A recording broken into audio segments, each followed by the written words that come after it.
We're going to jump out of that for a very good reason right now. Joining us is the Republican senator from Florida, Marco Rubio. Senator Rubio has been to Puerto Rico.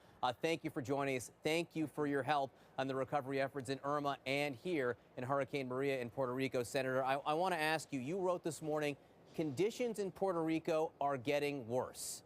You said that. The president has said the federal response to Maria has been great and amazing. Which is it? What's the reality on the ground? Well, in some ways, it's both. They're both true.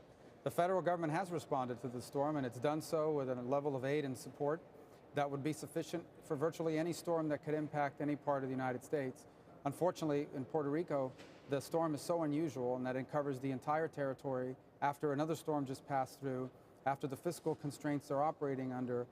These create some new challenges. I was listening to the press conference about the change in the business model, and this is true. This has been happening for a number of days, and a lot of progress is due to that. But at its core, today, the short-term challenge in Puerto Rico is a logistical one. The supply chain, the logistical chain on the island is broken.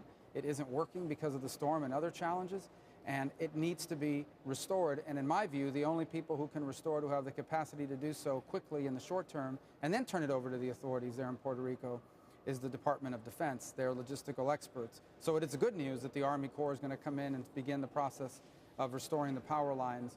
But it's also the safety and security of the roads, temporary bridges potentially, standing up communications, the sorts of things the Department of Defense does better than any organization on the planet.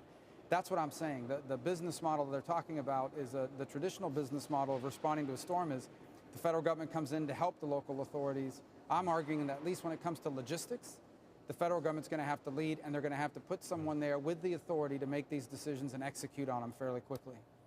We're hearing from officials in San Juan that 9,000 containers are sitting at the port right now, not being able to be delivered. If I'm hearing you right, what you are saying is that the federal government, specifically the military, needs to do more right now getting the supplies from those containers out, correct? Yeah, and I want to be clear, it's not because they don't want to do more, and it's not because the White House doesn't want to do more. Under the model they're approving or they're following, in some cases they don't have the authority, because who's in charge? There are multiple, just as an example, to get aid in through the airport oftentimes requires the sign-off of FEMA, the FAA, and the local authorities.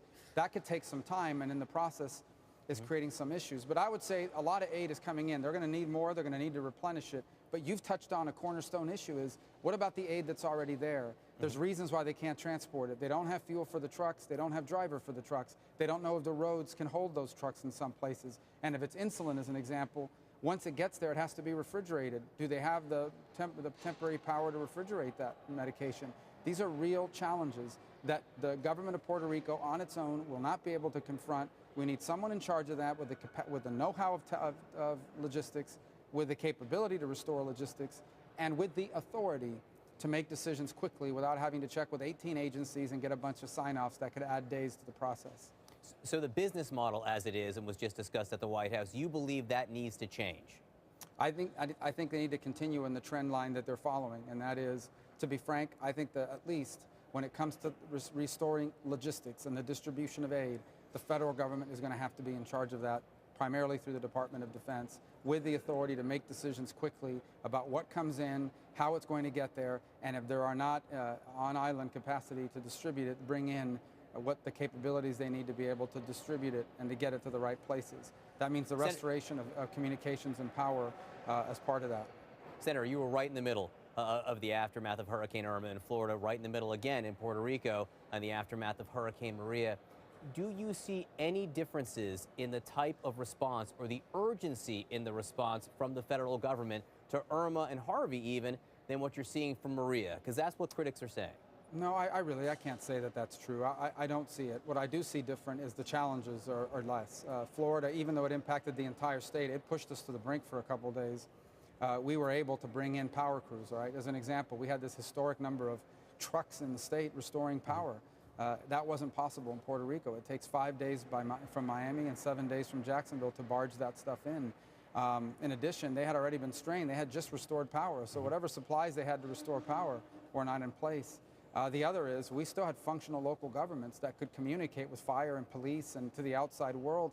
There are still, many of the municipalities in Puerto Rico do not have consistent and reliable communications with San Juan or with any of the other government officials. So the challenges are different. In essence, the response is pretty much the same, but the need is greater, and the type of need is different. It's much more logistical at this point, and only the DoD, I think, in my view, has the capacity to take charge of that and restore it in the short term. And then the Puerto Rican authorities can resume and take over from there.